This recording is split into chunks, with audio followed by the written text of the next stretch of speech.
Stock market અને mutual fund related business સાથે સંકળાયેલા છીએ એટલે અવારનવાર એવા પ્રશ્નો આવતા હોય ક્લાયન્ટ તરફથી અથવા તો એવા લોકો તરફથી કે મહિને 10-12% જેટલું રિટર્ન મળી શકે, અથવા તો એવો પ્રશ્ન કરે કે 10 લાખ રૂપિયા રોકીએ તો મહિને 1-1.5 લાખ જેટલી આવક થઈ જાય.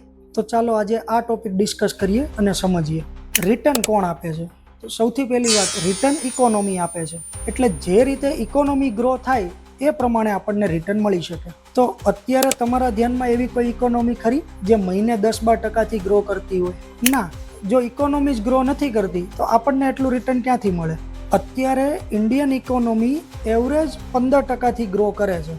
એટલા માટે જ ઓલમોસ્ટ ઇન્ડિયન માર્કેટનો રેટ ઓફ રિટર્ન 15%ની આસપાસ હોય છે, જેમાં અમુક કંપનીઓ 22-25% સાથે આઉટ પરફોર્મ કરતી હોય તો અમુક કંપનીઓ અંડર પરફોર્મ કે ડીગ્રોથ પણ કરતી હોય. એવરેજ રિટર્ન 15% બને છે.